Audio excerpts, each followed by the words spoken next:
purpose of our contestants that may be new.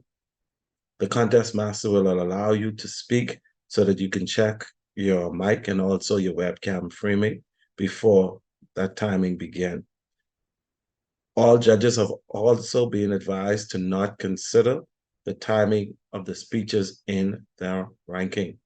There is also a secret tie-breaking judge should there be a tie at the end of the contest. Contestants, once the test speaker would have completed their presentation, will have 5 minutes to prepare their presentation for the evaluations contest. Once that speaker is finished and the 5 minutes has expired, contestant number 1 will be allowed in the room. The remaining speakers will be in a holding room supervised by the contest sergeant at arms. With that being said, Mr. Contest Master, let the contest begin. Thank you for providing us once again with the rules, distinguished Toastmaster Burrows. So the contestants have already drawn their speaking positions, and I think that the names will also be displayed for the purpose of our judges. But speaking first would be Toastmaster Charlie Thompson. Speaking second will be Toastmaster Orly Dean. And speaking third will be Toastmaster Daniel Jones. One more time, speaking first, Toastmaster Charlie Thompson. Second, Toastmaster Orly Dean. And third, Toastmaster Daniel Johnson. Next, we will have a test speaker who will present a 5 to 7 minute speech that all contestants will be evaluating. When the speaker finishes her speech, the sergeant-at-arms will escort all contestants into a virtual breakout room where they will have only 5 minutes to complete their evaluation with their webcam on. Emphasis, with their webcam on. At the end of the 5 minutes, each speaker will cease note-taking and have their hands visible to the sergeant-at-arms for the remainder of the time. The first speaker will be allowed back into the room, and there will be 1 minute of silence between each contestant so that the judges will be able to mark their ballot. Once again, timer, are you ready?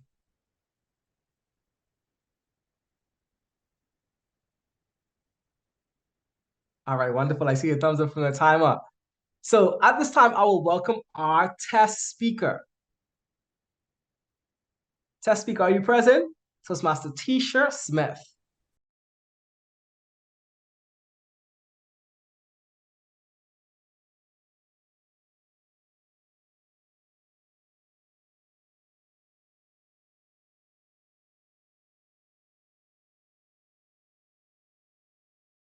Just one moment. Okay, no problem.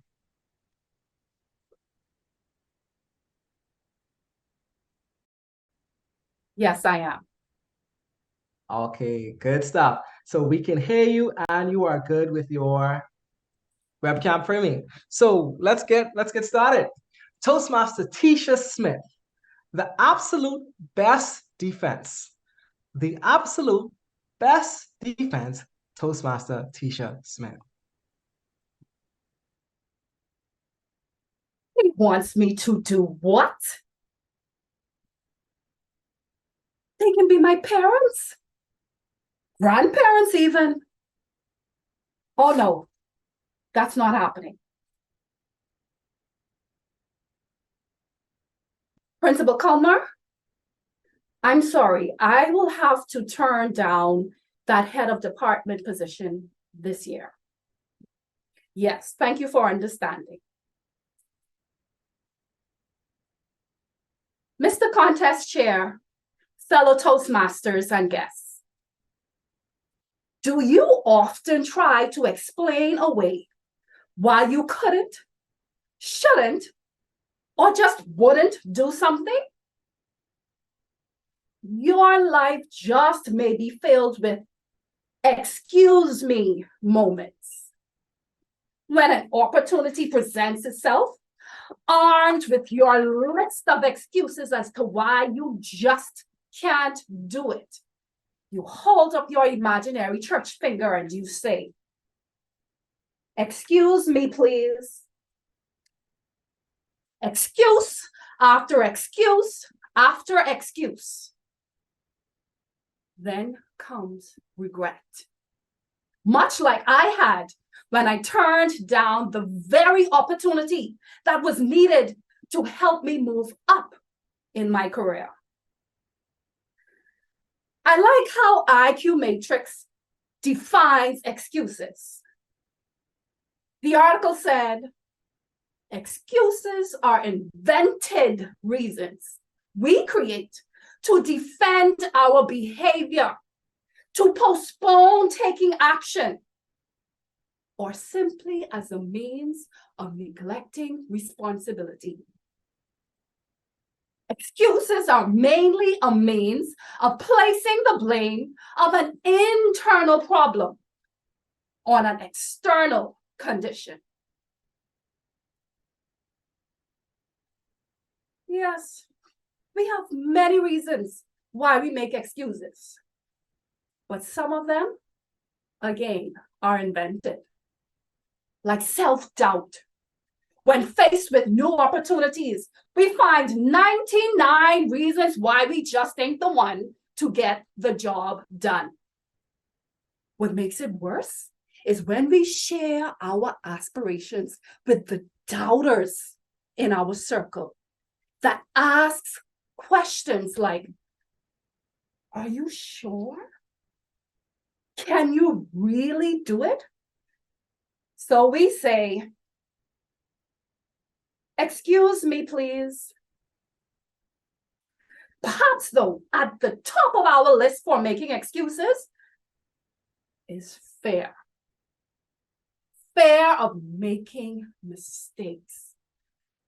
Fear of embarrassment. Fear of responsibility. Fear of judgment. And all of these fears keep us trapped in the prison of our comfort zones where nothing good ever grows. So we say, "Excuse me, please." Toastmasters and guests, excuses prevents us from living our best lives. Let's overcome our excuse-making habits with the absolute best defense. Avoid comparisons. There's only one you. Everyone else is taken. There is something that you can do that no one else can do, quite like you. B, believe in your strengths. Use your strengths to make the best in any situation. D, develop your courage muscles by starting with small, manageable, realistic goals. Then stretch your muscles and take the bigger chances. You all know the temptations, right? My girl.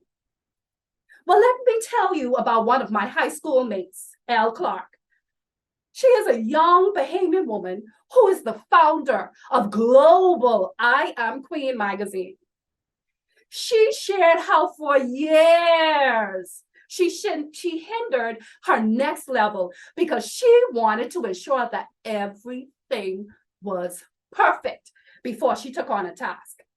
But now she said she's doing it scared. Who thought that little Elle Clark from the Bahamas would be interviewing Otis, the last living original member of the Temptations, or appearing at the Stellar Awards show, or photographing her favorite R&B singer, Joe? Toastmasters and guests, like Elle, do it scared. Who knows where you will end up if you just seize the opportunities? I am like Elle. I'm doing it scared. I'm serving as the president of Leading Voices Toastmasters Club. I'm doing it scared.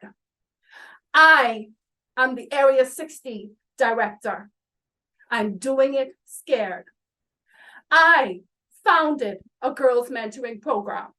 I'm doing it scared. Don't live a life of regret. Don't live a life of stagnancy.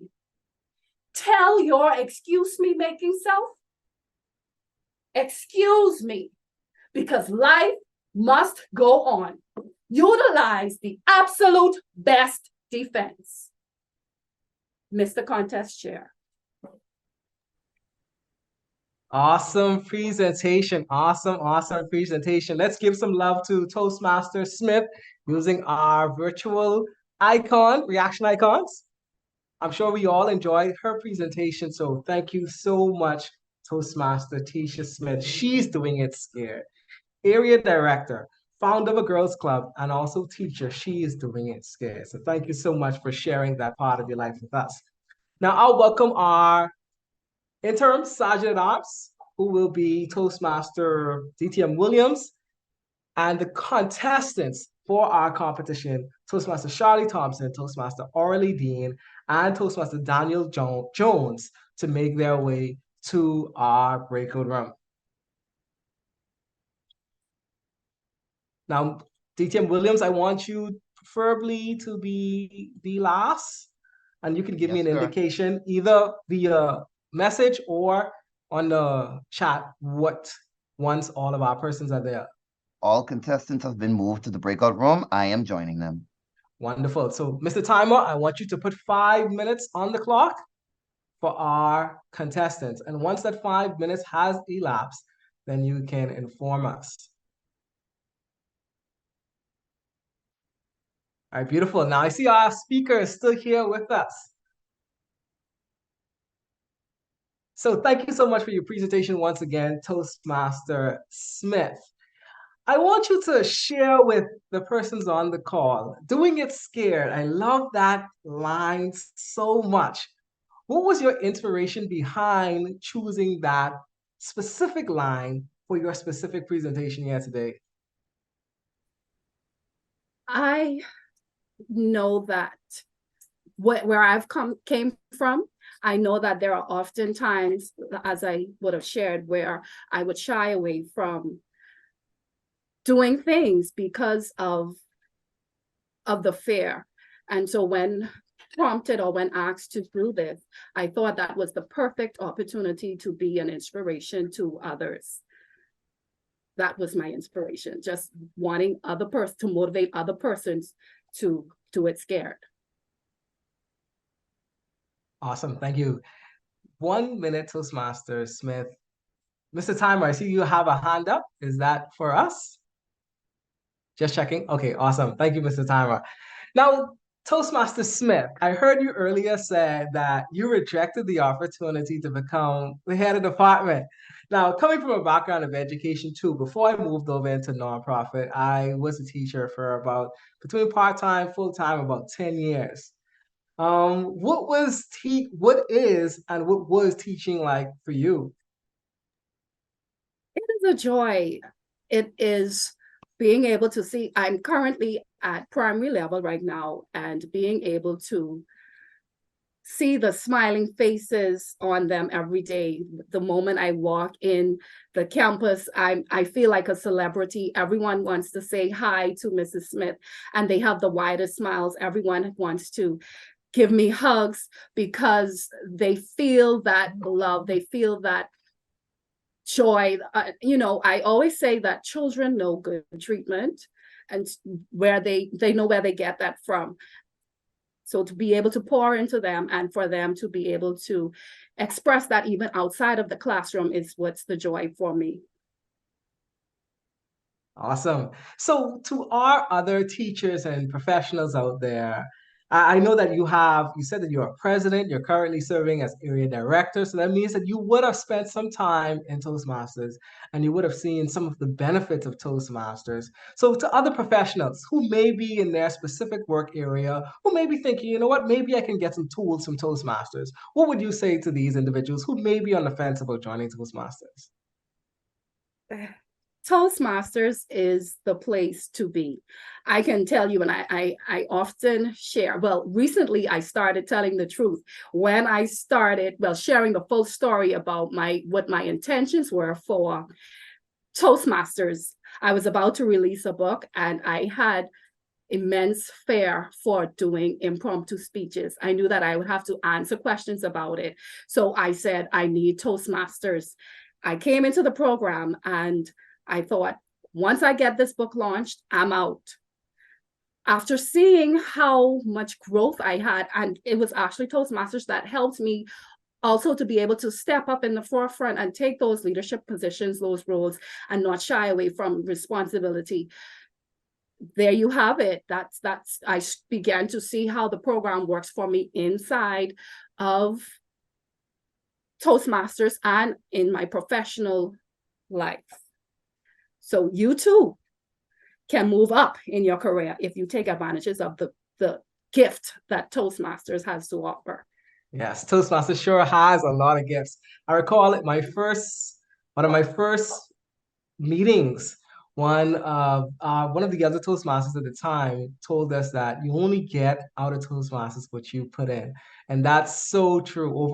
I joined in 2012. So that makes me about 11 years in, but it's definitely been a journey for me. And I wish I could say my reason for joining Toastmasters is as pure as yours. But if anyone here knows me, and you know the reason why I came to Toastmasters, I told myself that I would never come last in a speech competition again. I could come second, I could come third, I could come fourth, but I ain't coming last. So Toastmasters has definitely been a journey. But I want to ask you one more question. This should probably take us to the 5-minute mark because I don't want to go over time because I want to make sure that we have our contestants back in time. But what would you say are some of the challenges that you have with Toastmasters as you were going along this journey? I would say just time management, because where you would want to do everything that you can. If you're one that likes to serve and believe that the more you serve, the more you grow, you can find that it may become time consuming if you allow it. So just the time management part of it, I would say is the biggest challenge. There you have it. Thank you so much once again, Toastmaster Tisha Smith, our area director. Thank you for contributing to this year's competition. You're welcome. Awesome. Mr. Timer, where are we at now? Time is up. TTM. Time is up. Wonderful. So can we have DTM Williams? Right here. I'll Awesome, make you're sure I here. move them in. Yes. Okay, wonderful. One So we second. can have our first evaluator, Toastmaster Charlie Thompson. One moment as she begins to enter.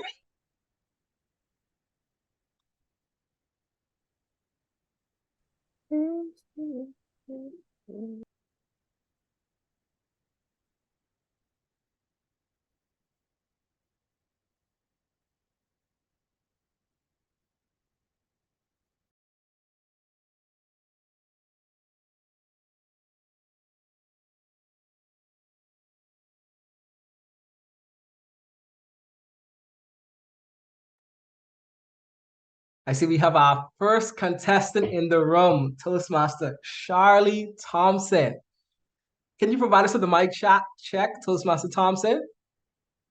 Good evening, everyone. Mic check 1 2. Mic check 1 2. Okay, wonderful. We can hear you. Are you okay with your webcam framing? Yes, I am. Beautiful. So we can hear you. You're okay with your webcam framing. Would you like to pin the timer? Okay. Mr. Timer, just announce yourself so you pop up at the top of the screen. I've pinned him. Okay. Wonderful. So since we have all of those checks in place, I'll now welcome you, Toastmaster Charlie Thompson. Toastmaster Charlie Thompson. I remember this quote that I heard a while back that said, "Fear is false evidence appearing real." And I'm sure that many of us have been crippled by fear in the past, and we've allowed excuses to keep us in our comfort zones. However, tonight, T.M. Smith showed us how we can find the absolute best defense for our excuses. T.M. Smith, I believe you did an exceptional job showcasing why we should stop making excuses and go after what we truly want to do. Firstly, I'd love to commend you on your engaging introduction. I must be honest, I was at the edge of my seat as I watched you on the phone reenacting a story of your experience when you were given the opportunity to receive a promotion and you declined. I also would like to commend you for your great eye contact. You did not look down at all during your presentation. And as Toastmasters, we know that it is so important for us to be engaged with our audience by having great eye contact. And I believe you did an exceptional job at this. If there was anything that I would caution you on, it would be that you did not have a clear thesis statement during your introduction. So we were not able to see this particular point that you were going to bring up throughout your speech. We know that it's important for us to begin our speeches by saying what we're going to talk about, and then talk about what we said we're going to talk about, and then recap what we talked about. Also, I believe that you could have had a stronger conclusion. While I believe you did a great job with your conclusion, I would have loved to see another reenactment of the introduction, maybe even showing us the reversal of what you did in the introduction and being on the phone and saying, "Oh, wow, I would love to accept this promotion." It would have added a bit more flavor to your presentation.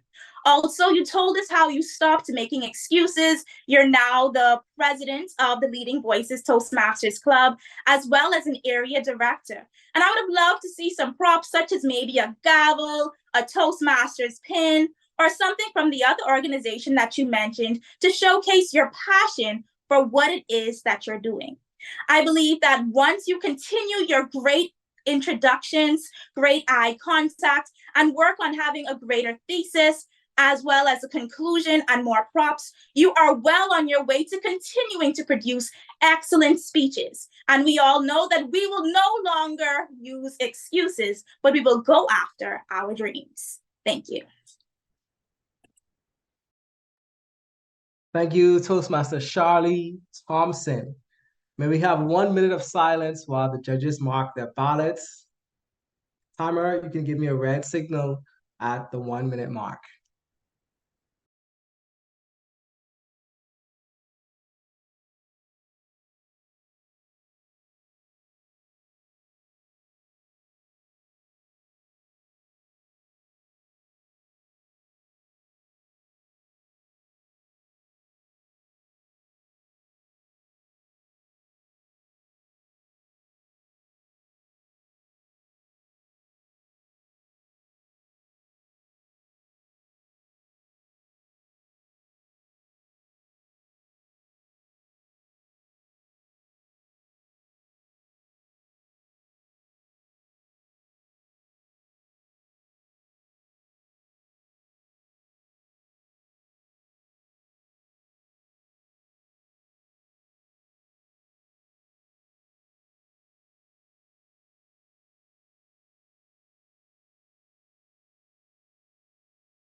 Thank you, Mr. Timer.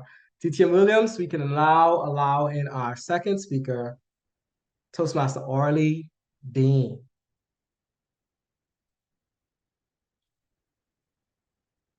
All right, I see Orly. Can you hear me, Orly? Yes, I can hear you, Mr. Jackson. Awesome, thank you. Well, you provided us with the mic check just now, so we can hear you, and I'm sure others can hear you as well. Are you okay with your camera webcam framing? Yes, I am. Okay, awesome. You can now pin the timer. Okay. Mr. Timer, announce yourself. He's pinned. He's been wonderful. So we can hear you, we can see you well, and you can also see the timer. So let's get started. Toastmaster Orly Dean. Toastmaster Orly Dean. Ladies and gentlemen, Miss Smith did a wonderful job, didn't she? From the voice variations, from speaking so loudly to slowing down her words, coming closer to the camera to make us feel the feelings she had. I'd also like to commend her hand gestures. She first started off somewhat closed, but initially she opened up, as we say, opened up to us more, moved around, even with the props. She brought in a cell phone and she spoke through it. Even though we saw a little text message, it wasn't a real call, but she did a very great job. She even had us very intrigued. She even brought in my favorite golden oldie group because who does that? And we also love your energy. You were so on point. You kept us in from the beginning you spoke to the complete ending. And I would really love to say that your enunciation on your words were very, very great. You also had one little bit of Bahamian Creole. You say y'all is, but that is completely okay because you smashed, you destroyed that speech. And I would love to hear from you plenty, plenty more times. Thank you very, very much.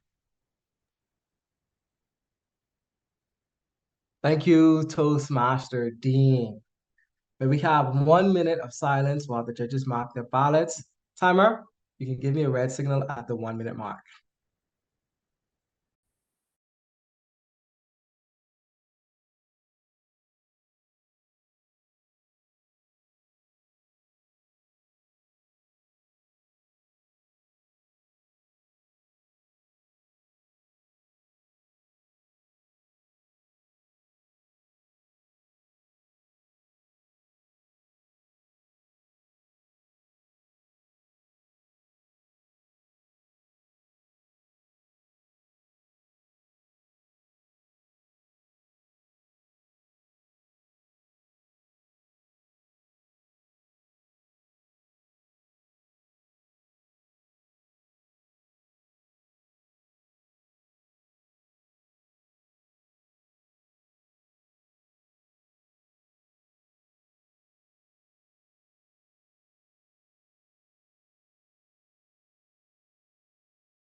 Thank you, Mr. Timer. Now on to our final contestant for the evaluation competition, Toastmaster Daniel Jones. Toastmaster Daniel Jones, can I get a mic check, please? Mic check, 1 2 1 2. Mic check. Are you okay with your webcam frame? Jesus Christ, I try to see.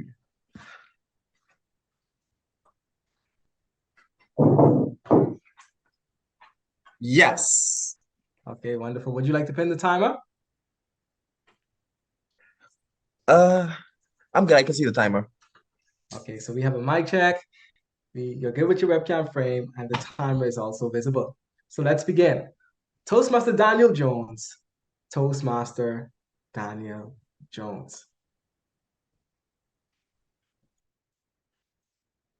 Good evening, ladies and gentlemen. I want to be the very best that no one ever was. And T.M. Smith, you surely was one of them. So, for this evaluation, I'm going to take you to your childhood for a moment. Pokemon. Of course, beneath this Pokemon card is the wonderful Pokemon that represents you very well.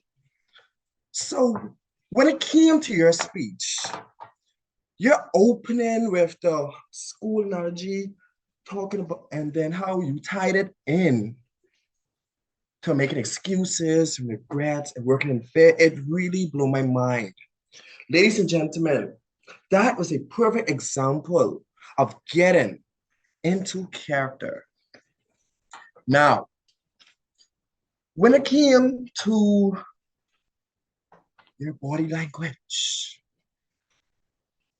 I really admired how you were able to, no matter what situation you were speaking on, you were able to adjust using your speaking area, use and just interacting with not just us as audience members, but with your character personalities. It was awesome. It was animated. It truly was worthy of being a Pokemon trainer. Now, of course, let's get a bit dirty with it. Your body language was amazing. It really got us entwined every time you give us an example, like the church finger. Excuse me. No. But of course, body language ties in with vocal variety. You were passionate, you were fiery, and you really gave us that energy. But sometimes you had those moments where you had that soft liam, that soft passion. And you didn't get us low as that moment would basically call for us. So if I was to challenge you, if you was to, when you present the speech again, don't be afraid to get a bit on that softer side. And of course, when you're giving your analogies and your stories, slow down a bit. Give us some more time to really get a feel for the moment what you're sharing. But of course, working in fair really touched home with me. Now, it's time for the big revelation. Your Pokemon character is the legendary Pokemon Moltres. Why? Because you had a passionate energy that really touched myself as well as the audience, and I truly enjoyed it. Like you said, working in fair, that's how it's done. Thank you.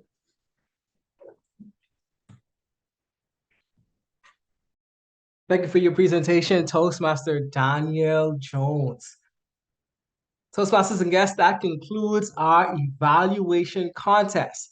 May we have 2 minutes of silence while our judges mark their ballots.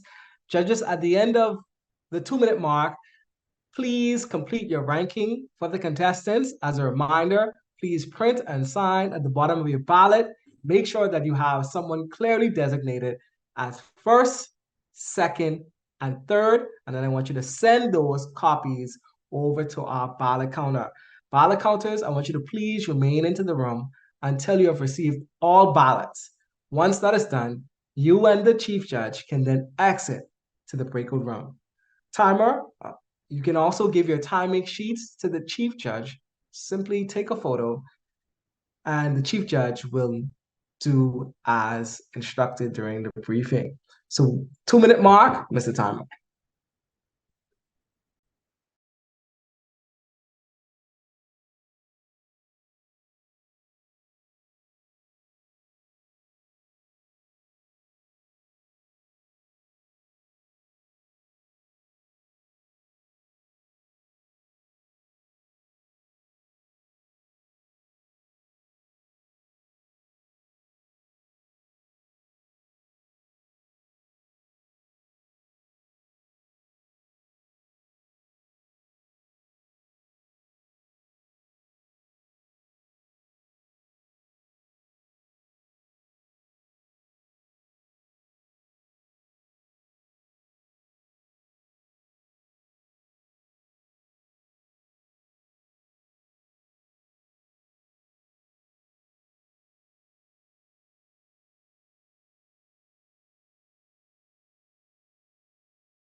So our 2 minutes is up. Thank you for being so diligent, Mr. Timer.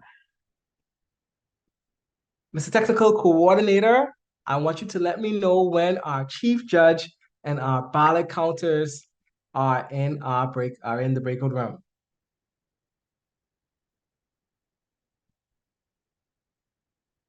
Chief judge and ballot counter, you're now free to exit to the breakout room.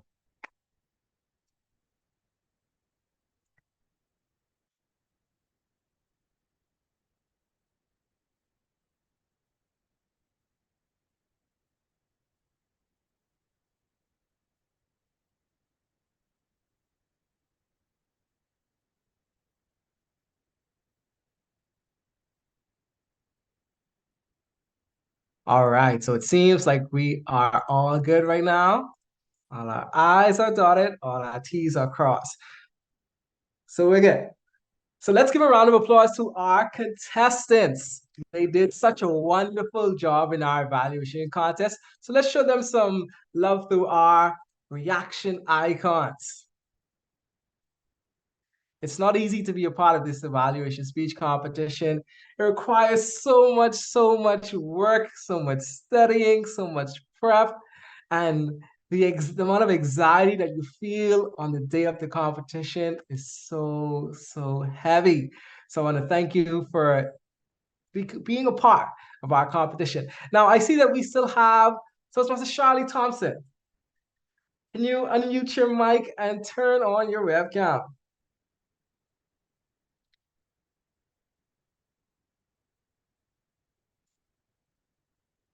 Toastmaster Thompson, can you hear me?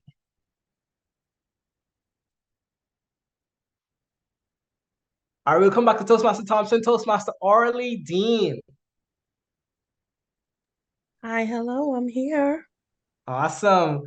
Thank you for joining us in this evaluation competition today. I just want you to share with us, just for a short while, what goes into preparation for preparing for an event such as this?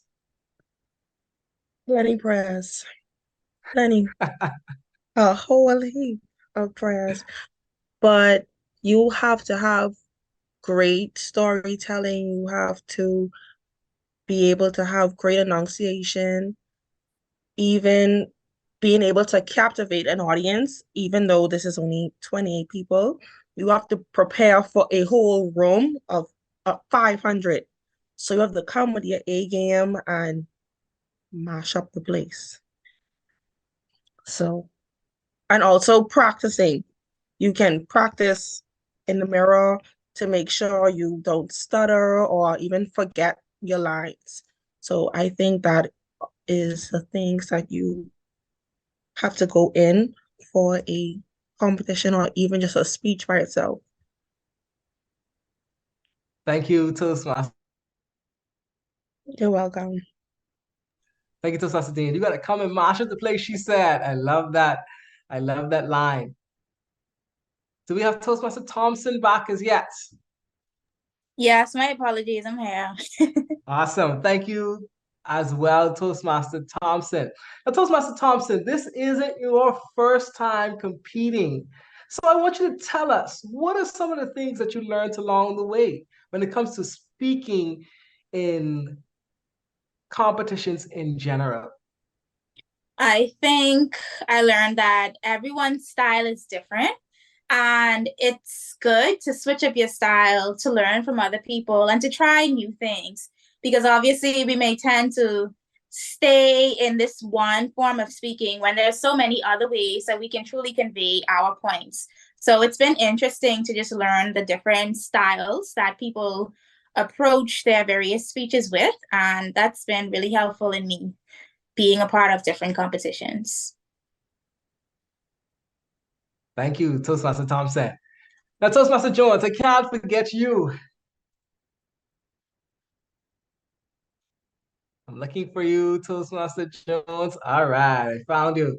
Now, Toastmaster Jones, I want you to tell me, what emotions did you feel before entering today's speech competition? Honestly, it was a matter, the emotion I felt was a bit of excitement a bit of doubt, and a bit of determination. What of the three did you say, would you say you felt the most and why? Determination, like that determined feeling. And the reason being is because I always have that voice in my head that literally is just there, like, get up, just do it. Let's hurry up, get this done. Do it, do it, do it. Like that voice in my head is just constantly coaching me to just put my A game there and just get the job done. Well, you heard it, Toastmasters and guests. Those were our three evaluation contest speakers. Now, our chief judge should be done with our ballot counters. Is our chief judge in as yet? Technical coordinator or DTM Williams, you can let me know. No, sir. No, they're still deliberating. All right, awesome. This is a wonderful time for my favorite segment of Toastmasters, table topics. So I'm going to give our first table topic to our timer since he's doing such a wonderful job and I know he's paying attention. I know I can call on so many names, but because I know that his webcam is on, he must be paying attention.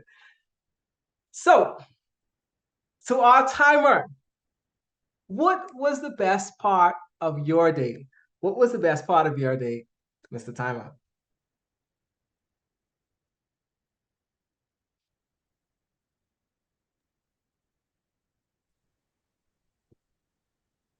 The best part of my day was 5 o'clock.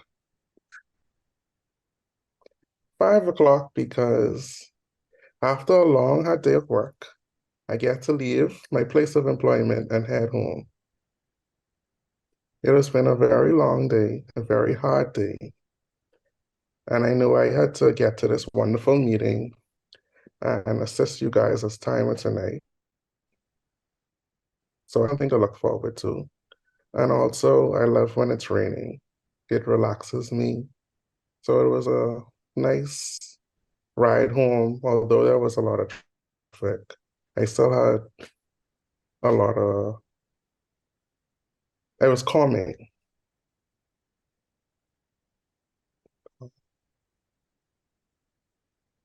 Thank you so much, Mr. Timer. The best part of his day is when he is headed home.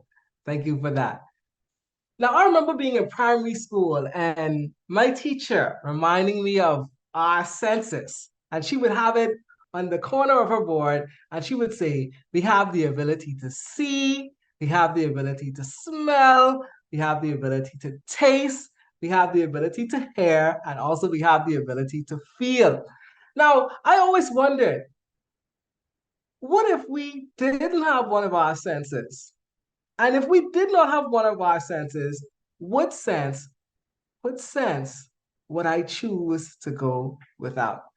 So if you only had 4 senses, what sense would you choose to give up? Toastmaster Ernie Store. Good evening, everyone. Toastmaster Jackson, as you said that question, I was hoping and praying that you called on me because I just related so much to that question, and I'm sure everyone can. This morning, I woke up in such a good mood, and the minute my first toe stepped out of my door and realized the difference in the air and the atmosphere, my nose went on full effect. My sinus kicked in, I was sneezing and draining all day long. And I work in a school, so of course, every child thought that I was dying. For some reason, children always think it's AIDS. I don't know why, but they really related and thought that I was sick. And I had to continuously explain to them, no, the weather change is causing my sinus to drain. No, I'm not sick. I'm not going to get you sick. I'm okay. So definitely, if I could choose to get rid of any sense, although I love the smell of flowers, I love the smell of my favorite food, I love the smell of perfume, just to avoid having to sneeze and take Benadryl so often, I would definitely give up my sense of smell. Thank you. Wow, Toastmaster Storm, I didn't know any better. I would have thought that we planned this question just for you. You came prepared to deliver that answer. So thank you so much for your contribution here. Now, I can think of another question, and and I'm pondering on this. This was another question that I had when I was sitting in Miss Forbes' class at a very, very young age. She would always ask us, what came first, the chicken or the egg? And we would argue about this question for hours. But I want to know from you, what came first, the chicken or the egg, Toastmaster Shavado Gibson? Thank you, sir. You caught me off guard with that one. Can you repeat it, Mr. Contest Chair? Not a problem, Toastmaster Gibson. What came first, the chicken or the egg? Wow, in school, I think we were taught that the hold on, wait, this is a tricky question. Hold on, let me see. I think it had to be the chicken. Chicken have to come first, then the egg. Right? I don't know, you tell me. I think the chicken comes first because without the chicken there will be no eggs. And we like our eggs. And then it reproduced from there again and again over and over. The eggs become chicklets, the chicklets come the chicken, etc. For us to feast upon if we want to feast upon it, or for us to to have livestock with. But I believe chicken comes first. Thank you, sir. Thank you, Toastmaster Gibson. So Toastmaster Gibson believes that the chicken comes first. Hopefully that brings some clarity. And I'm hoping I can call my friends back up from primary school and tell them that Toastmaster Gibson told me that the chicken came first. I see that we have our ballot counters back into the room. So that means that our deliberation has taken place and we have our winners. Now, I want to make sure, because I don't want to have a Steve Harvey moment. We are presenting the winners at the conclusion of the competition, right, DTM Williams? That's correct. Awesome. So let's go straight ahead into our next contest, our table topics contest. The purpose of the table topics contest is to provide an opportunity to learn by observing the more proficient speakers who have benefited from Toastmasters training and to recognize the best amongst us. As previously mentioned, our interim Sergeant at Arms, DTM Ernesto Williams, and our Zoom coordinator, Distinguished Toastmaster Derek Garcia Roll. In accordance with Toastmasters rules, if you are online and you are in the session, you should be muted and your webcams in the chat should be turned off. Once again, we welcome our Chief Judge, Distinguished Toastmaster Leonardo Burrows, who will provide a brief overview of the rules for this table topics competition. Thank you very much, Distinguished Toastmaster Jackson. All of our contestants have been briefed and they are in good standing with this club to participate in this evening's table topics contest. All of the contestants will receive and speak on the same topic, which will be selected by the contest chair or a designated Toastmaster. The chosen topic will be of reasonable length and not requiring any detailed knowledge that will lead into the conclusion of that presentation. These contestants will not have any advance warning or notice in regard to what that question may be. Contestants may use digital devices on their own to help them time their presentations. At the beginning of the contest, all of the contestants, except for contestant number 1, will remain in the room so that the contest will begin. They will be escorted and assisted to a holding room or breakout room by the Sergeant at Arms. At the conclusion of the speech, a 1 minute of silence will be observed to give the judges the opportunity to mark their ballots. The timing for the table topics contest is as follows. Mr. Timer, at the 1 minute mark, the green timing card will be displayed. At the 1 minute, 30-second mark, At the 1 minute 30-second mark, the yellow light will be displayed, and at the 2 minute mark, the red light will be displayed and remain on until the contestant has completed speaking. Any presentation longer than 2 minutes 30 seconds or under 1 minute 30 seconds will result in automatic disqualification. We also ask that the judges not pay attention of the time during this contest. Mr. Contest Master, let the contest begin. Thank you once again, distinguished Toastmasters.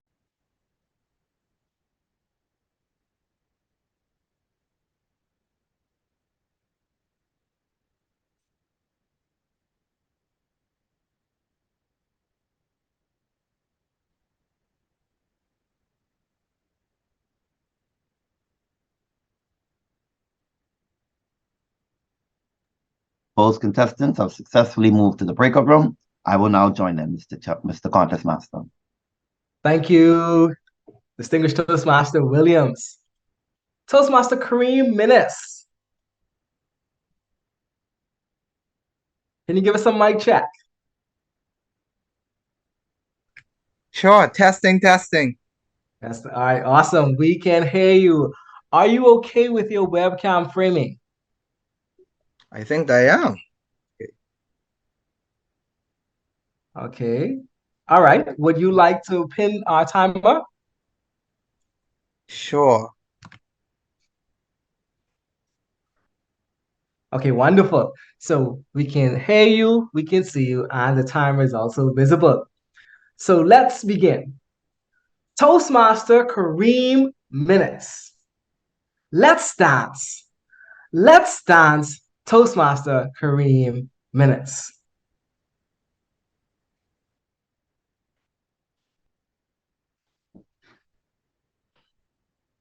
In life, sometimes you have to dance. Sometimes physically, maybe doing a cha-cha slide, or maybe even doing something as simple as a Macarena. But there are times when you have to do it figuratively. And what that means is sometimes you have to be willing to go through challenges and to be able to do it gracefully, elegantly, and to be able to not only survive and be able to get through the dance, but be able to do it in a way that will not only amaze you, but amaze other people. And what that means is sometimes we're going to have to be willing to learn, we're going to be willing to fall. We're going to have to be willing to sometimes go through experiences that will make us question ourselves, question if we have the routine down.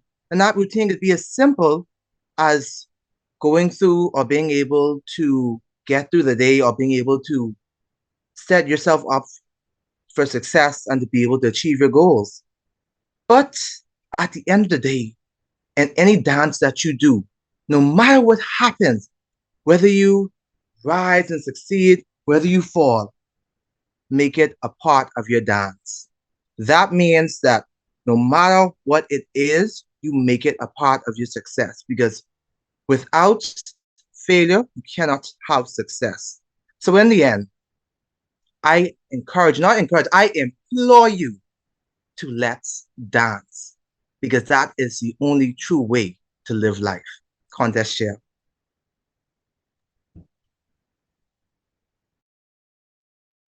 Thank you, Toastmaster Minnis. May we have 1 minute of silence for the judges while they mark their ballots. Mr. Timer, once again, you can give us a red signal at the 1 minute mark.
Thank you, Mr. Timer.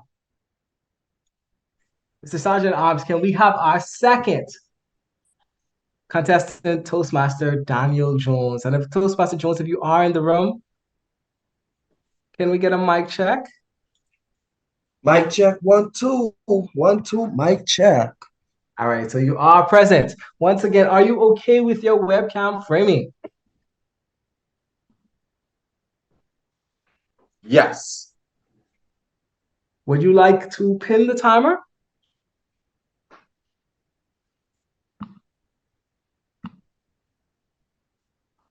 Done. Awesome. So we welcome our second Table Topics contestant to our virtual stage, Toastmaster Daniel Jones. Let's dance. Let's dance, Toastmaster Daniel Jones. Look into my eyes and tell me I'm pretty. She said to me, good evening. The music is right. The body is tight. Your eyes locked to mine.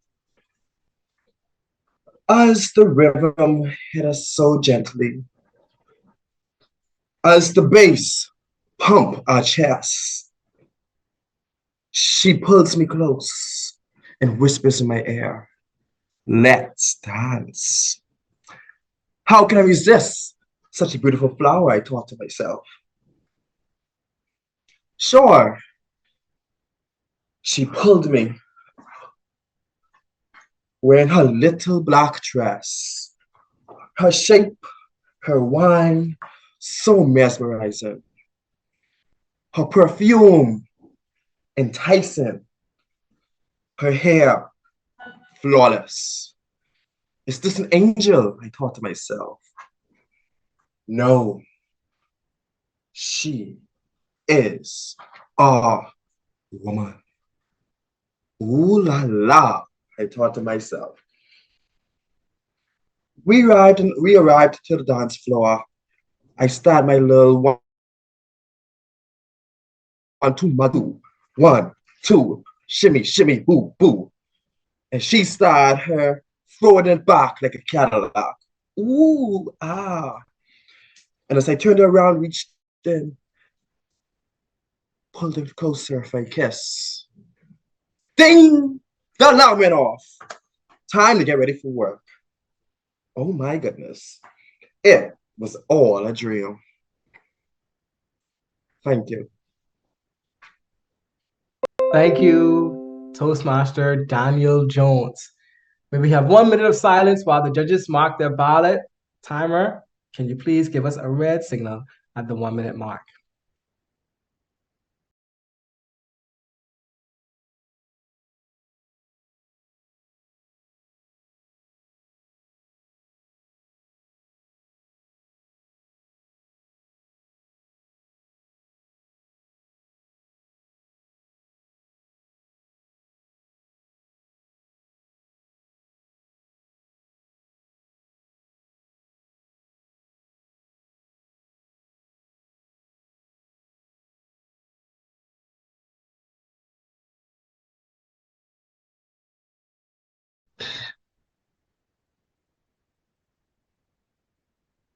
Hello everybody. Can y'all hear me? Yes, we can hear you. We're going through a break. I'll let you know when it's time for you. Okay, sure.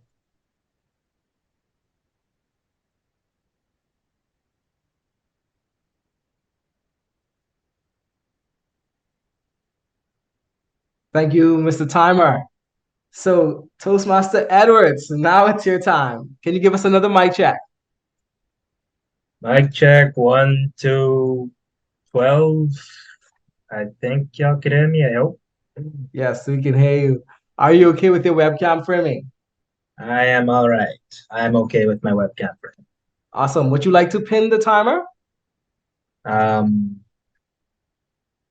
how do you do that? Is the timer visible? Oh, there we go. Yeah, the timer is visible. Yes. Okay, wonderful. So the time is visible, we can see, we can hear you, and we can also see you. So we formally welcome our third and final contestant for our table topics competition, Toastmaster Carlisle Edwards. Let's dance. Let's dance, Toastmaster Carlisle Edwards. So let's dance, the last dance, let's dance, the last dance, let's dance, the last dance tonight. Ladies and gentlemen, boys and girls, it's so great to be here as your hip hop dance instructor. I know you've seen me on big screen doing things like the cha-cha and the Tootsie Roll, but tonight I want to talk to you about something very special beyond all of my dance lessons. I know I won America's Best Dance Crew by myself, so you think you could dance by myself, and Dancing with the Stars, and I'm not even a star yet, but that could be you too, in your last dance. See, life has many dances. It could be your beginner dance, your intermediate dance, your expert dance, or your retirement dance. Which one do you feel like you're on? And better yet, what can you do to level up? I always like to start off my classes by teaching you how to jump. Remember that old movie, White Men Can't Jump? Well, I'm here to tell you that I taught many white men to jump. And I could teach you how to jump too.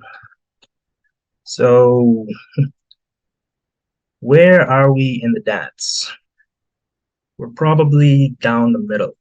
You just got your beginning stage going, and now you're feeling like you're intermediate, you're an expert. But my point is, it doesn't matter where you are in your journey of becoming a professional dancer, because at the end of the day, your last dance is your most important dance. This is your time to shine, and this is your time to prove once and for all that you know what you're doing. You're the king, you're the queen, you're the spotlight. You have royalty in your mind and body and motion. So please don't waste your last dance tonight. Contest chair. Thank you to our third speaker, Toastmaster Carlisle Edwards. We'll now allow the judges 2 minutes of silence to mark their ballots. Judges, at this time, you will complete your ranking of the contestants. As a reminder, please print your name and sign at the bottom of your ballots. Make sure that you have clearly a contestant mark for first, second, and third, and then you're going to forward that copy to your ballot counter.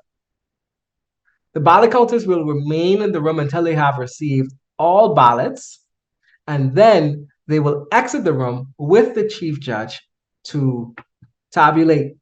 Timer, you can also send your timing sheet to the chief judge, and the chief judge will do as instructed. So we'll allow our 2 minutes beginning now.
Thank you, Mr. Timer. Now we will have our ballot counters and our chief judge enter our breakout room. Judges, you should have already sent your information to our judges. And Mr. Sergeant Arms, you can let me know once the ballot count and the chief judge is in the breakout room.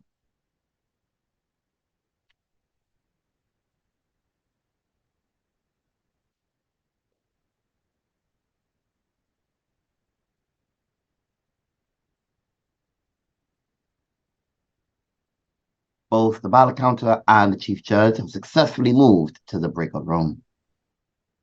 Thank you for your work, DTM Williams. Toastmasters and guests, let's give another round of applause to our contestants for our table topics competition. So show them some love by giving a virtual reaction using our reaction icons.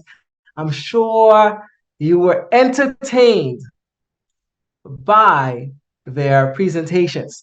Let's dance.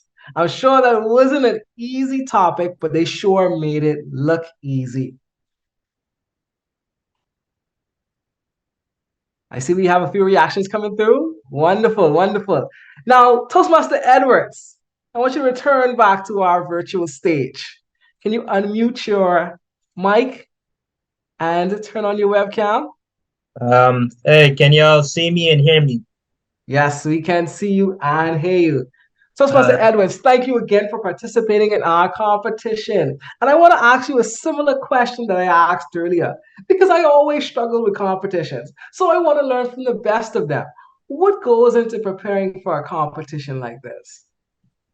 Well, table topics is very sketchy because you have no idea what to think about, what to speak about, and you have no idea what's going to go through your mind as you're trying to race to a finish line.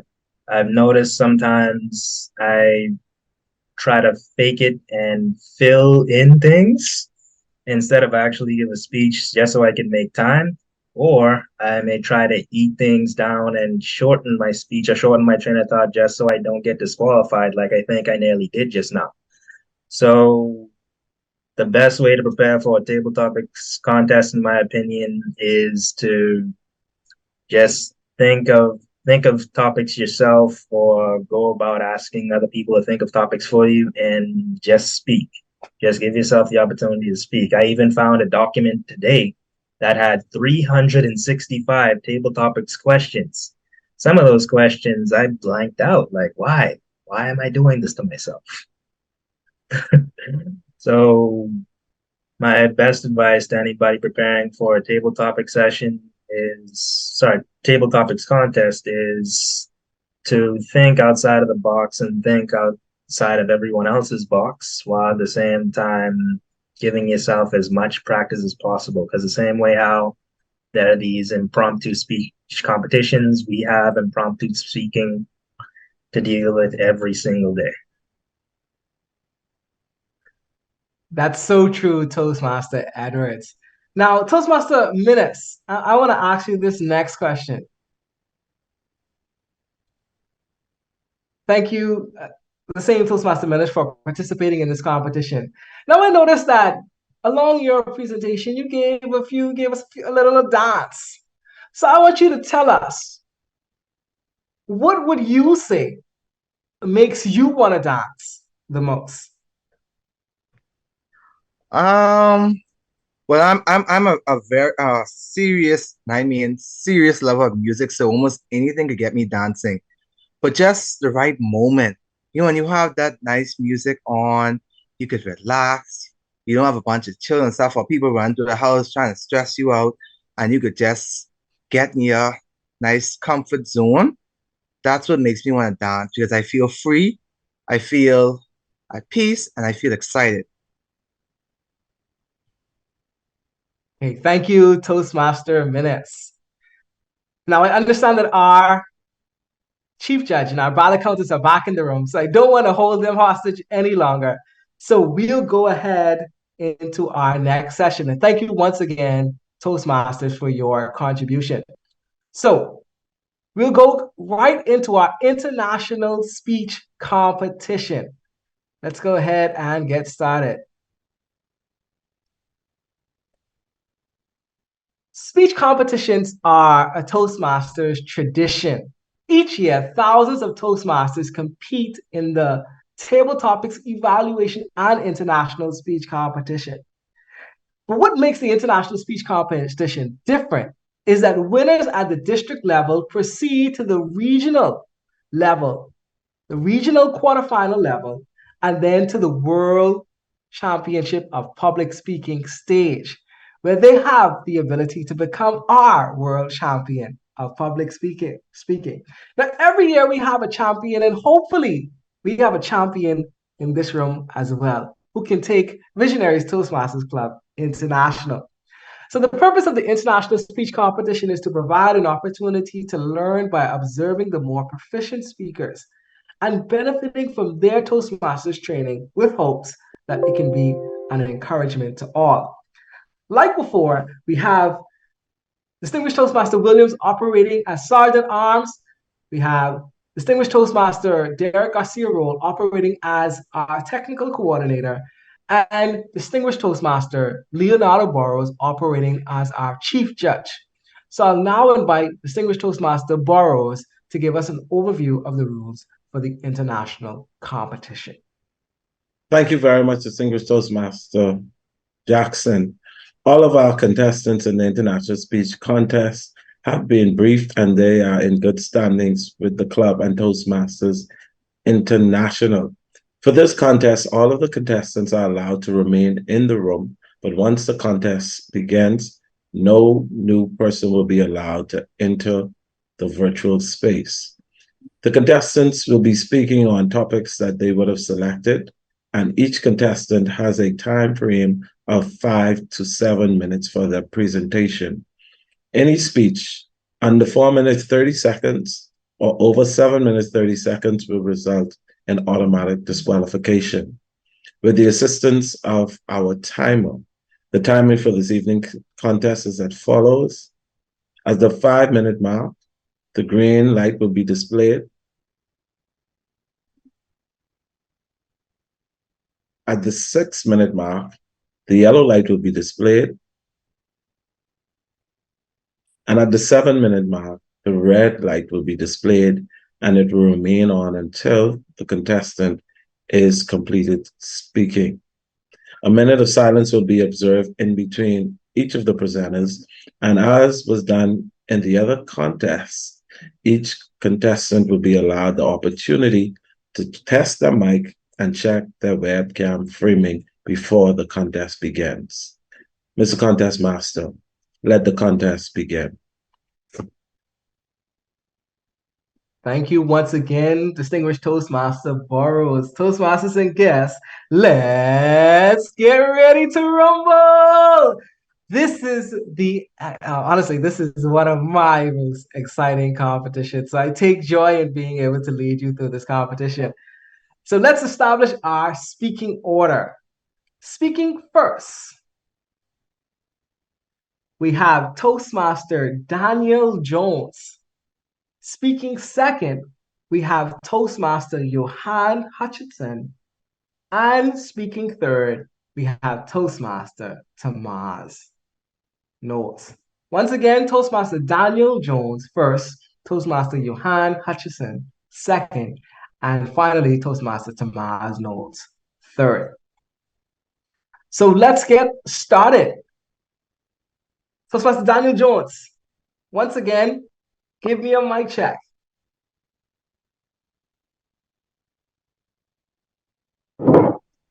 Mic check 1 2. Mic check 1 2.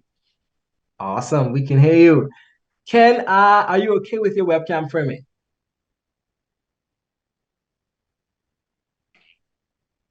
Yes. Okay. So we can see you and we can hear you. Would you once again like to pin the timer?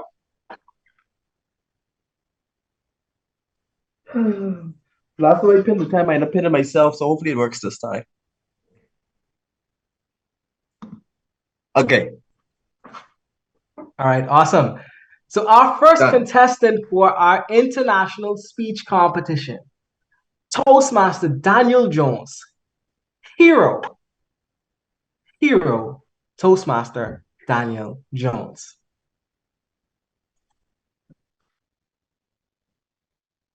Bruce Wayne once said, "You either die a hero or live long enough to see yourself become a villain." Ladies and gentlemen, Toastmasters guests, contest chair, and everyone in between, good evening. Now, growing up in the 90s, early 2000s, I was fortunate to have a life before social media took control and ruined everything. So there were days after I did my homework, I brushed my teeth, may or may not have had dinner, that I was able to sit down in front of the TV and watch Cartoon Network, the good old days. Who remembers when Teen Titans used to come on? Totally Spies, Forces Home for Imaginary Friends, Code Lyoko, such, all these different shows. I'm not even talking about Tsunami, because I'm sure I'm not the only one who used to sneak and stay up just to be awake and watch TV 1 o'clock in the morning for a good anime that they still watered down because they're trying to be cautious. But we're not worried about that. The point is, we were still able to see awesome moments like Goku using the Spirit Bomb to try and take out Vegeta and still failing. So I'm sure I'm not the only one who was able to enjoy life before social media. So let's talk about Teen Titans, a show about kids, teenagers, trying to be heroes, trying to make a name for themselves, living in the house all alone, just themselves, trying to be heroes, going against some classic villains, one of them being Slade Wilson, also known as Deathstroke, one of my favorite supervillains.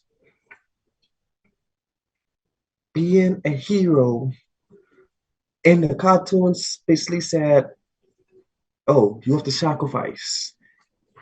You need to sometimes hide it from the persons you love.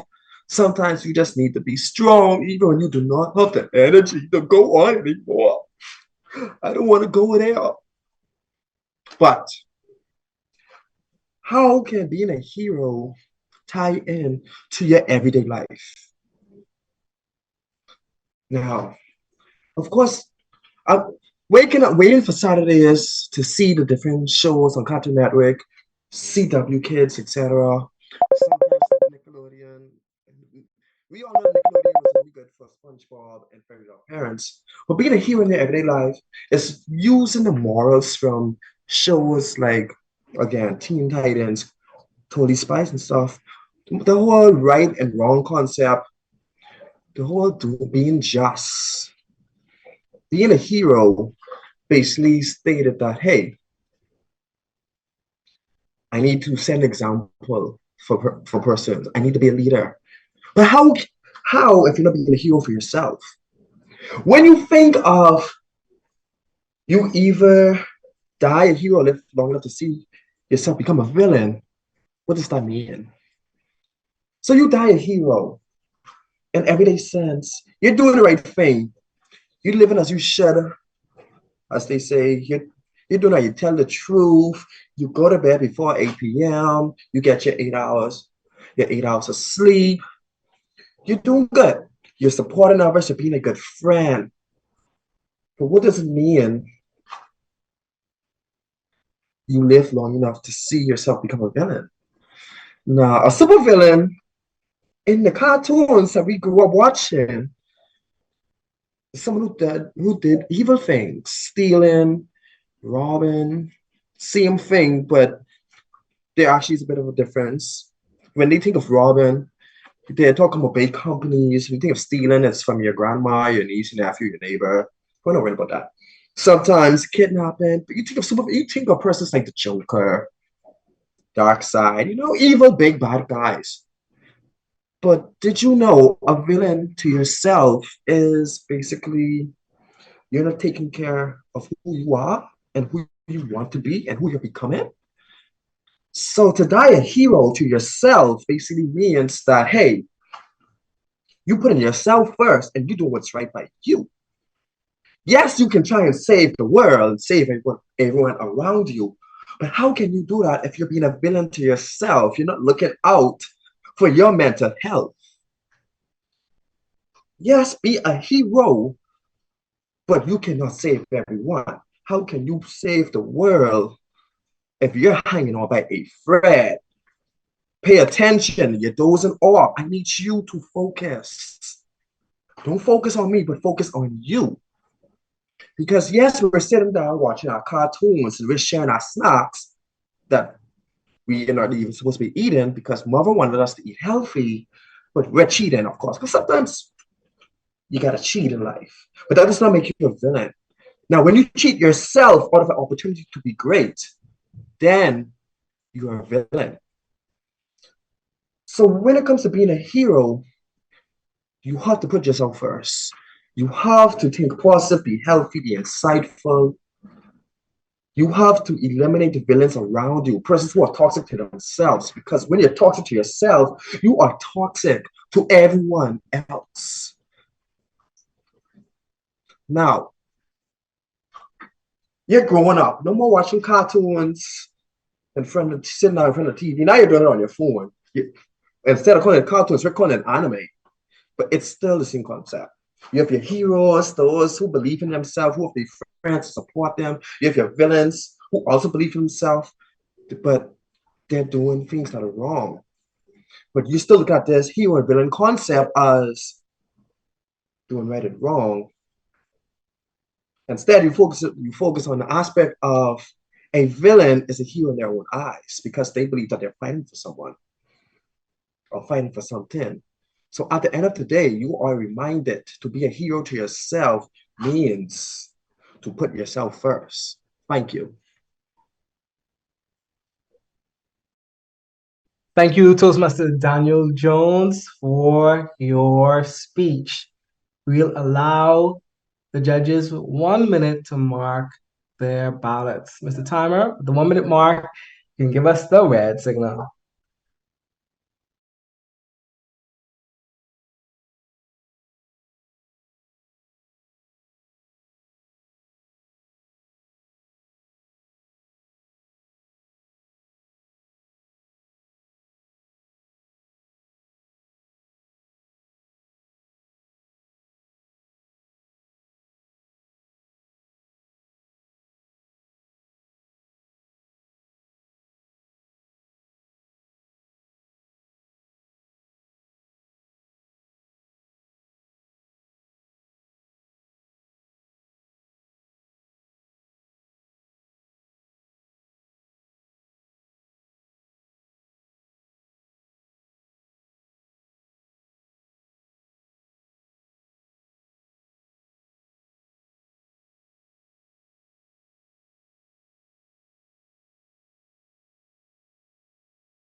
Thank you, Mr. Timer. Our second speaker for our international speech competition is Toastmaster Johan Hutchinson. Can we get a mic check, Toastmaster Hutchinson? Good day, good day. Am I seen and heard? Yes, we can see you. Are you okay with your webcam framing? Let's see. Just want to make sure you see it started up. Yes, I'm okay with it. Okay, do you want to pin the timer? I mean he's on my screen, so I could see him. Okay, Oh, wonderful. let me see if I could. I see him. Okay, wonderful. So let's get started. Our second speaker for our international speech competition is in the person of Toastmaster Johan Hutchinson. It's been rough. It's been rough. Toastmaster Johan Hutchinson.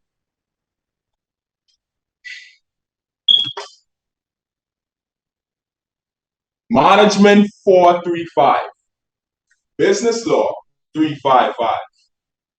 French 104. Accounts 205. Economics 212. And statistics 301. Contest chair, judges, esteemed Toastmasters, guests, ladies and gentlemen, these are the courses that I subjected myself to taking in this fall semester at the University of the Bahamas, where I am currently at. And to be completely transparent, it has been rough. When people ask me, oh, how is school going, Johan? I'll tell them school is schooling. But do you actually know what that means? I don't think they actually know what that means when I tell them that. When I say school is schooling, it means I am completely and utterly drowning right now. I am literally more underwater than the Ocean Gate submarine. I mean, think about it. Why, in the 13th week of school, am I still learning things? My mind has already entered exam mode, and these lecturers are still trying to shove things into my brain. The things what I have learned during the semester haven't even settled into my brain as yet. I mean, will I still cram the night before the exam? Yes, but that's besides the point. Why do I feel as though this semester has been the roughest of them all? And I don't know. Well, for starters, four of my 6 courses this semester have been absolutely useless. Stats 301, Accounts 205, Economics 212, and French 104 have been hitting the Hulk Hogan leg drop on me consistently the whole semester. And if anybody knows Hulk Hogan, he is a 6 foot and 300-pound man. So that is not a light leg. I mean, these classes have had an absolute stranglehold on me. Now, you may be thinking, well, did you reach out for any help with the subject matter? The answer is yes. But even with that help, I find myself not being able to grasp the concepts. Sometimes there seems to be a point where I feel like I'm understanding a topic. Like you get that, oh yeah moment. Oh, that's how you do it. But when I sit down to take the test or exam, my mind goes more blank than a white piece of writing paper. Everything that was once in my mind has now been transported to another dimension. And I am left to try and beat my brain to see if I can scrap the points. French, I barely understand. Accounts been mashing me up since grade 11. I mean, when I took the PCSE, you know what I got? A E. And it wasn't only me one. The smartest person in class get a B. For the first time I took economics, I never grasped it. And statistics, I don't even want to talk about statistics. I mean, let it really dawn on you guys. 2 out of my 6 classes, I'm sure I'm passing. Management 435 and business law, passing out with flying colors. But in the other 4, I can't even keep my head above water. Only one time on this nearing 4-year journey, I have achieved above a 3-point a semester. Not once have I made president's list. Not once have I received honorable distinction. Why did I pick these classes? Why did I pick this major? Why did I come to UB at all?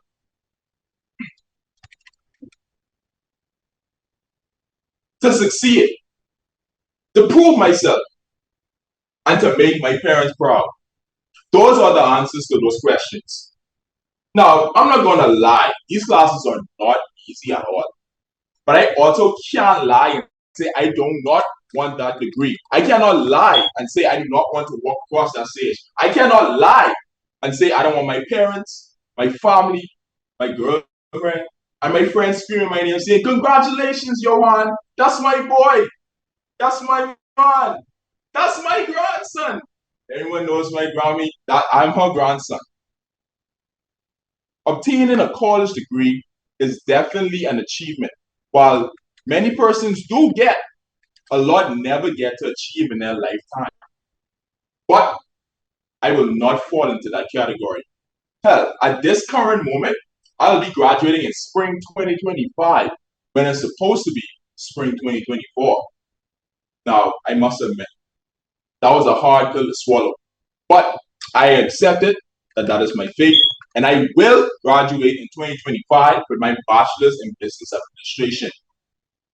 I have 14 classes left on my contract. And I promised myself that I will pass every single one of them with flying colors. Shoots. Why just pass? I'm going to get an A in every single class, even if it means subjecting myself to unfavorable conditions like long studying sessions and visiting lecturers at their office hours. And even though this semester has been rough, I will not let it distract nor deter me from reaching one of my ultimate goals, graduating college. Thank you. Thank you for your speech, Toastmaster Johan Hutchinson. We'll allow the judges 1 minute of silence to prepare their ballots. Mr. Timer, the red signal at the 1 minute mark.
Thank you, Mr. Timer. We'll now move to our third and final competitor for our evaluation competition.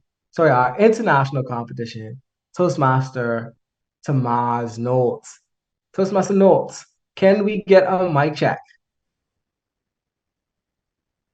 Testing, 1, 2, 3, 4. Okay, wonderful. Are you okay with your webcam framing? Yeah, I think so. Awesome. Would you like to pin our timer? Toastmaster Alex Colley? Yes, I have. Okay, so we can hear you, we can see you, and the timer is also visible. So once again, welcome our third and final speaker for our international speech competition, Toastmaster Tamaz Knowles. Human Blender, Toastmaster Tamaz Knowles. Imagine using a blending machine.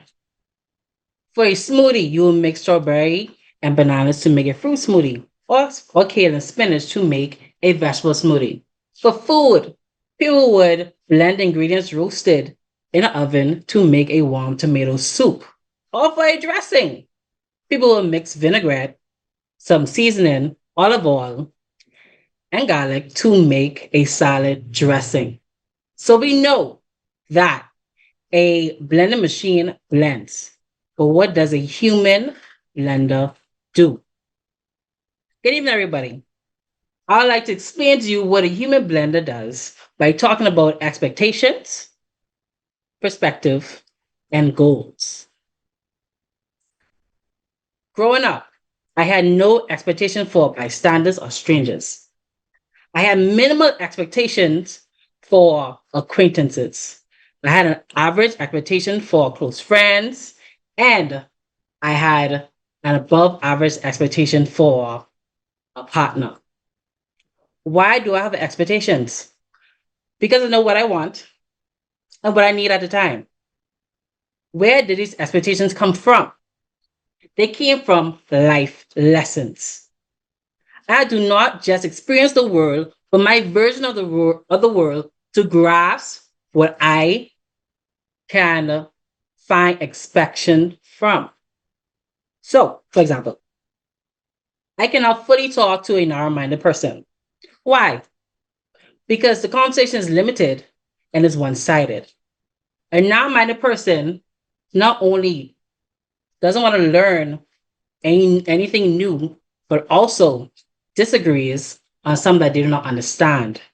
I do not expect my close friends or my partner to be narrow-minded, because expectations protect us from what we consider undesirable and unpleasant, from what we have learned from our life and educational lessons. What did I blend? How do you perceive the world? Is it a means to an end? Is it nature and scenery? Is it a work in progress that can be successful? Is it changing? What do you see? Perspective encompasses a lifeline of components. You have your emotions, you have your life, you have your struggles, you also have your experience, and you have a lot more. Having a perspective of the world can reflect on how you see yourself or a byproduct. So, in school, my perspective was school. I ate, I learned, I played, and I slept. I saw this as a routine that can never end. So I routed myself like a robot to continue my life in school. I learned, I ate, I slept, and I played. However, I did not enjoy until I saw a tear inside of this routine. These tears came from fun day, wacky day, field trips, college road trip. These experiences changed my perspective of what I saw school as. I now saw school as a place not to just learn, but to grow. I saw school as a way for me to connect with others, not just in school, but outside of school. Having a perspective can move you from having a stagnant or content mindset. Again, what did I blend? Next year, I have a goal that I want to find an online job or make a business online. Many may know and a few may understand I hate the routine of waking up in the morning to get ready for work. I'm tired. And with this, I have seen the advantages of working from home. And I want to take hold of these advantages like my life depended on it. But I needed a plan. I needed to write something down, something that I could think about, something that can make this process a reality. So I hate the routine of getting up for work in the morning, but do I hate work? No. Can I take a course online or go to university to get a step closer to this goal? Yes. Can my degree help me? Maybe. Can I keep up with achieving this goal with determination, discipline, and motivation to the bitter end? If I wanted this badly, I have no choice but to. How do I feel about this? I am frightened, but also curious. Work can be fun, and I want work to be fun for me. But now I gotta find work to see how I can find my fun of work. Again, what did I blend? There was expectation, there was perspective, and there were goals. So, what does a human blender do? A human blender blends You see this? No. Okay, I can read it. Emotions, experiences, your mental state, your physical state, your struggles, your trauma, your financial state, and your life together. In a blender.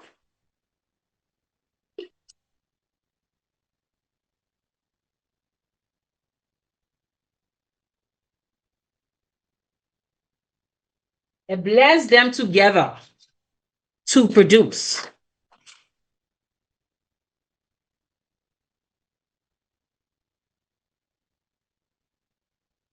an answer. An answer that we consider to be true. An answer that we decided on. Our decision. And I need you to know that you are a human blender and you need to decide on what to blend. Contest chair.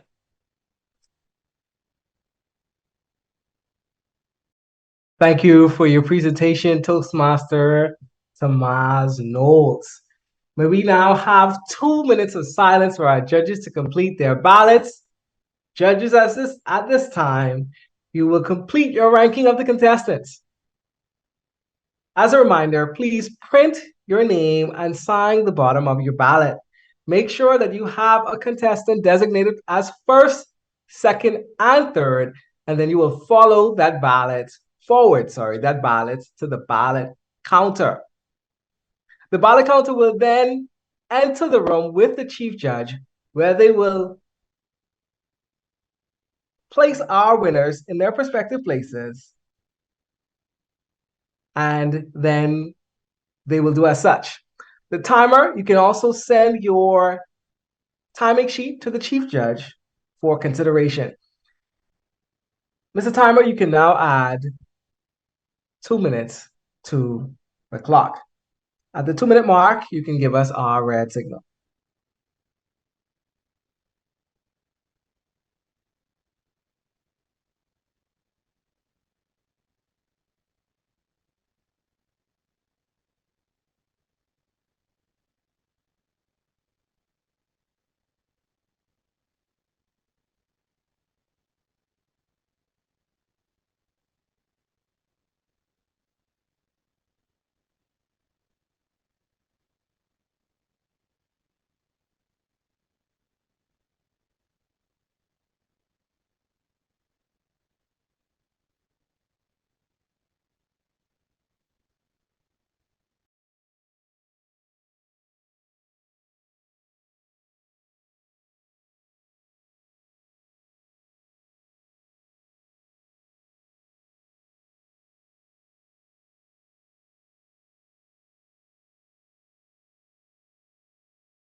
Seems like our 2 minutes is up. So I'll now allow our chief judge and our ballot counter to enter the breakout room.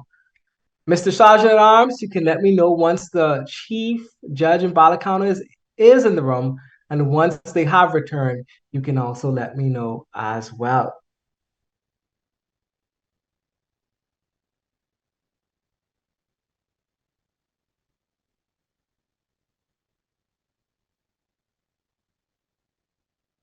Ballot counter and chief judge have successfully moved to the breakout room.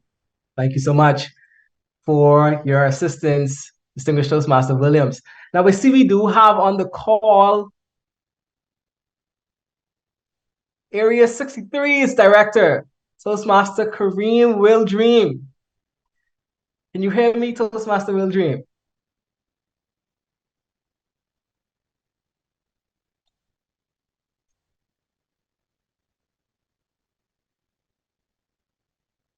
Paging Toastmaster Will Dream.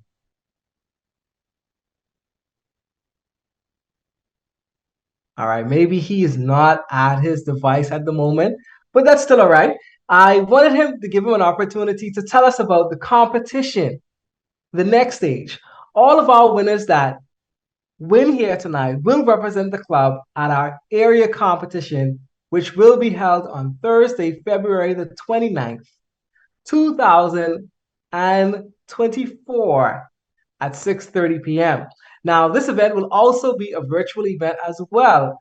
So I want our winners to make sure that they are as prepared as possible for that competition, because I'm sure that will be an even more exciting competition.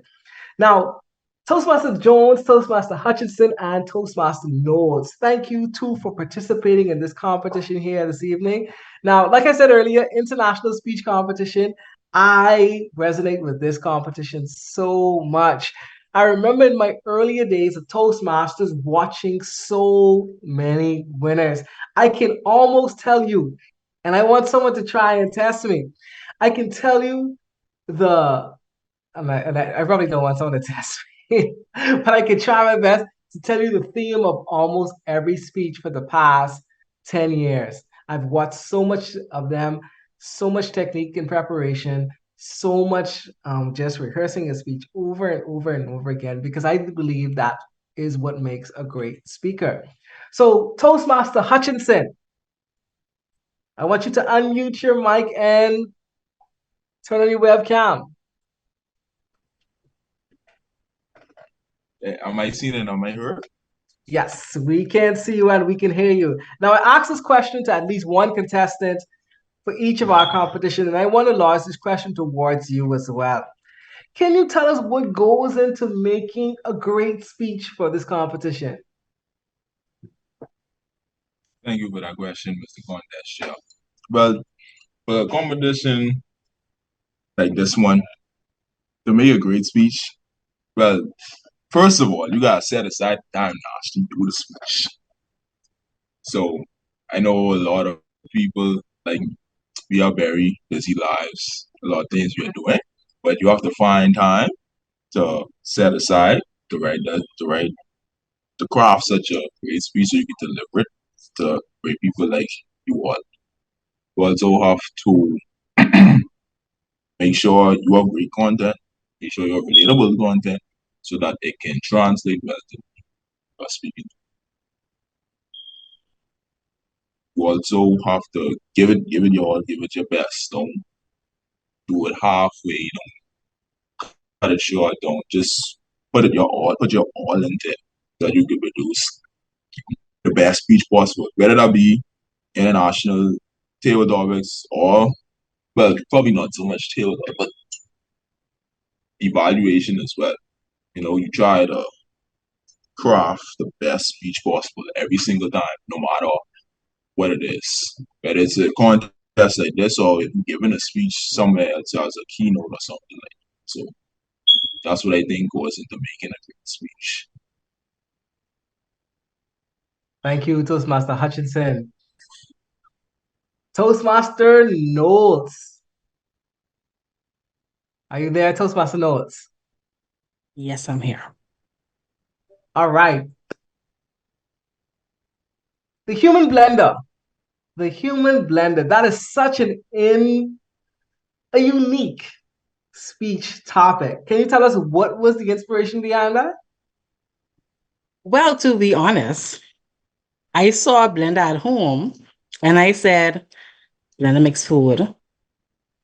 What a human blender would do. In my mind, there's shoot ideas that could be a human blender. And that really brought about the human blender. Like I saw the blender and it's like, what a human blender would look like. Not some external that you can see, but some internal that you have to do yourself.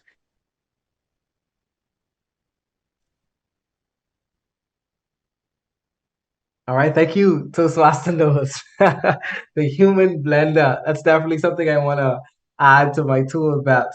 Now, I understand that our chief judge and our ballot counter is back. Is that correct, Mr. Sergeant at Arms? Very much so. Awesome. So, we are approaching the moment that we've all been waiting for. Before we head into that moment, let's once again congratulate our contestants for participating in this speech competition. We went through 3 competitions, 9 competitors, all vying for that one spot to represent our club at each competition at the area competition. Our evaluation competition, our table topics competition, and finally our international speech competition. So we'll go through the order just like how we did previously. Now, Mr. Sergeant Arms and Mr. Zoom Coordinator, whichever of the two of you would be in charge of this. Would we like to take our photos after each presentation, or would we like to leave photos for the conclusion? Definitely after the results. After each result. All right, wonderful.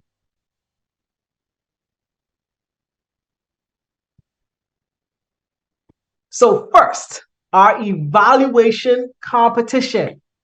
Mr. Contest Chair, can you give us just a moment to populate the slide? Not a problem. Maybe I'll do some break dancing in a moment. I'll try some. Mr. Chair, are you giving thanks or results? Would you like me to give thanks, or would you want to give thanks? On the screen for you. Okay, awesome. Thank you so much. Dance. Yes. All right. So I guess it's my opportunity to give vote of thanks. So I want to thank so much our contest chair for putting this contest together. It could not happen without the help of distinguished Toastmaster Ernesto Williams. He gathered the contestants together, he gathered the judges together, he gathered all persons participating in the competition, all persons behind the scene that you probably don't see that assisted in putting this together. So I want to thank him for that. And then I want to thank our chief judge, distinguished Toastmaster Leonardo Burrows. Now, if you know Leo, then you know he is definitely a hard worker. So he's always present, he's always visible, and he's always available to assist the members of our area, our club, and the district in general. And then distinguished Toastmaster Derek Garcia Roll, he's definitely our IT person. Every time I see him, he's moving in some area of IT. So he's definitely found his niche and he's found a way to excel. So we want to thank him for lending us his talents. And then our timer, Toastmaster Alex Cawley, he's been on point the entire session. So thank you for that, Toastmaster Cawley. And then operating in the Sergeant Arms role was distinguished Toastmaster Williams, again, in absence of Toastmaster Alonzo Austin. So I want to thank Alonzo for being willing, but I also want to thank Ernesto for being able to just fall in that place in his absence. And then our ballot counter, Toastmaster Cargill, thank you so much. Definitely an individual who operated behind the scenes, but her work is not unnoticed. And then our contestants, Toastmaster Thompson, Toastmaster Dean, Toastmaster Jones, thank you for being a part of our session. Our table topics contestants, Toastmaster Minutes, Toastmaster Jones once again, and Toastmaster Edwards, thank you for being willing to participate in our table topics. And then finally, our international speech contest, we had Toastmaster Jones, Toastmaster Hutchinson, and Toastmaster Knowles. Thank you, thank you, thank you. I know that it doesn't take one night to prepare for these competitions. Sometimes it takes months to prepare that speech because you look at it over and over and over again and you always find something that you can improve on. So thank you for the time, for the late nights, for the sweat, and in some cases, the blood that you've put into ensuring that you gave your best presentation. And then our judges, our anonymous judges, these individuals, although never mentioned, they make sure that we have the best representing our club So we want to thank them as well. And then finally, you, the supporters and attendants who were there to support us through the entire session. We want to thank you as well. You may not say anything, but I know that you're definitely behind your computer cheering our people on. All right? So I think that I did a good job, DTM Williams. Would you agree? Couldn't have done it better myself. So Don't forget the test speaker, though. Yes, and our test speaker. Ooh, how could I forget our test speaker, Toastmaster Tisha Smith, for showing us that you have to do it even if you do it scared. That's one quote that I'll definitely take with me, and I hope to share that with my staff members as well. Do it scared, always. So thank you so much for that as well. Now, our Zoom coordinator, I think we should be ready, eh? Yes, we're good. Let me just get down to the right slide. Just want to showcase the debonair chief judge and contest master once more, so everybody could that's an awesome revel photo. in, you know. I love that photo. All right, so we are ready. All right, wonderful. So we'll begin with our evaluation competition. Make sure I go in the right order. So we're starting with third. So in third place for our evaluation competition. Mr. Contest Master. Yes. One moment, please. Okay, no problem.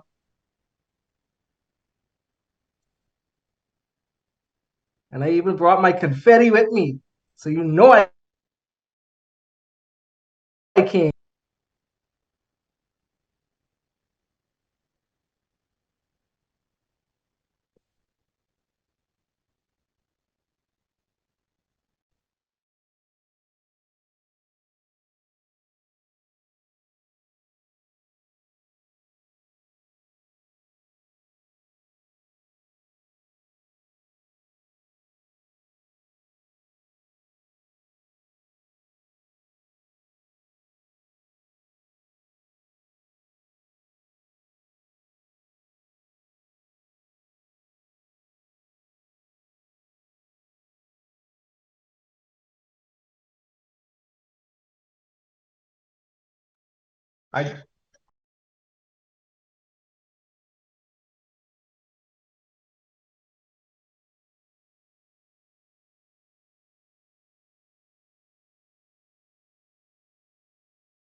All right, Toastmasters, we are back. Just sorting out some technical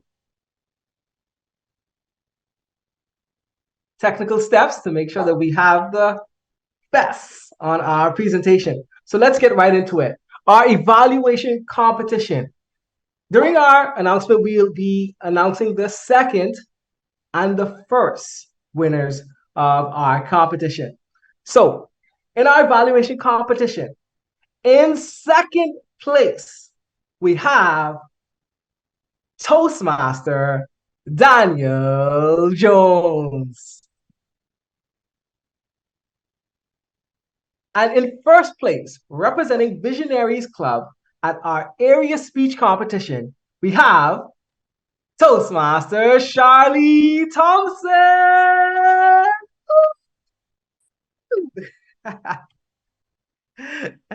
I hope you guys saw my confetti. Thank you so much, Toastmaster Thompson, for being willing and being present here today.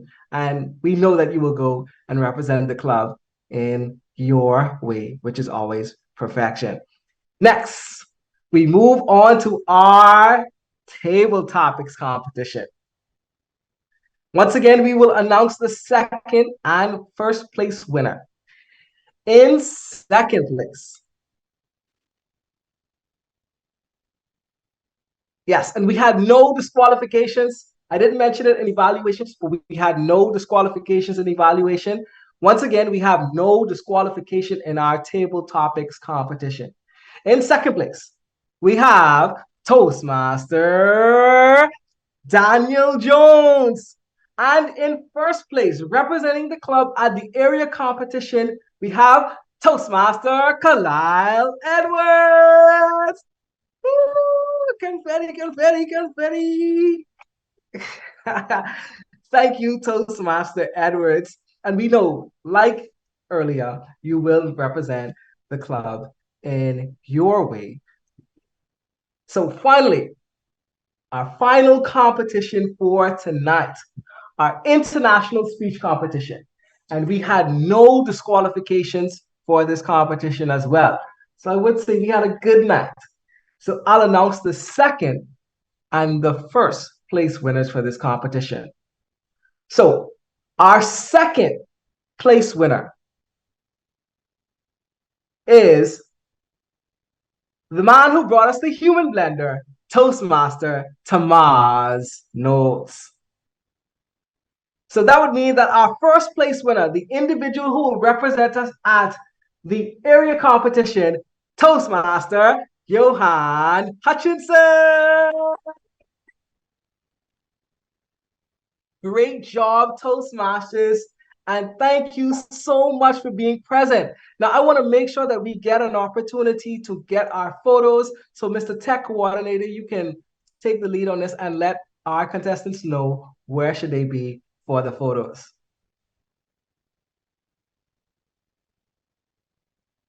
We can take the photos right here. I'll start with the evaluation contest. Our first and second place winners, if you will turn on your cameras, please.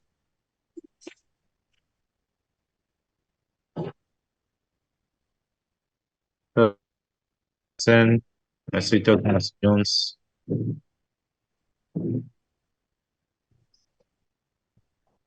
Okay.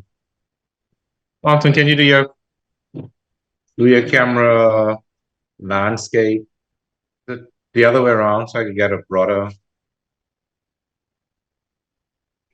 Yeah, landscape. All right, just step back just a little bit. Just a little bit more. Right there. Okay. All right. Open your eyes, Jones. Your eyes closing down. See, I get Thompson to smile. Thank you. All right. Now, for Jones, you might as well stay because you were second in the contest. Now, Edwards, where are you, Mr. Edwards?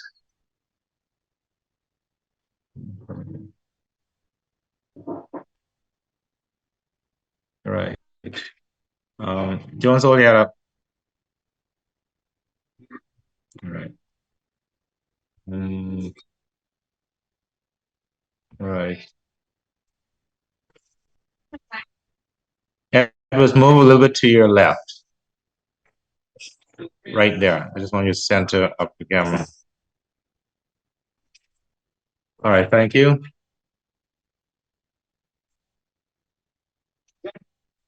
Now for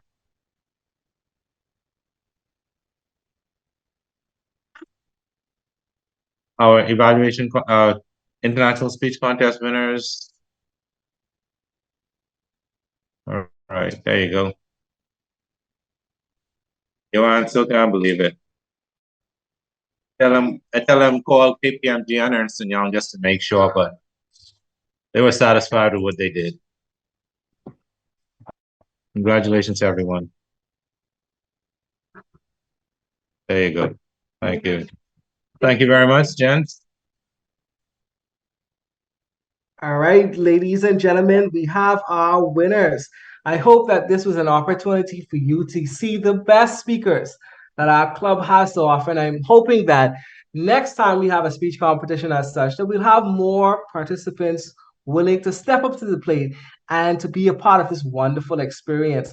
Toastmasters is definitely that place where, as Toastmaster Tisha Smith said, you do it scared. Even if you're in doubt, even if you're not sure, the only way to get the play drawn up for you, as my uncle would say, you only players in the game get players drawn up for them. So you can improve your speaking as well with Visionaries Toastmasters Club. That was just my small plug for Visionaries. So thank you so much for joining us here today. We already gave the vote of thanks, so thank you so much for being a part. I hope that you guys enjoyed the rest of the evening. And with that, that is a wrap. Let's give yourself a round of applause. Thank you, everyone. Have a good evening.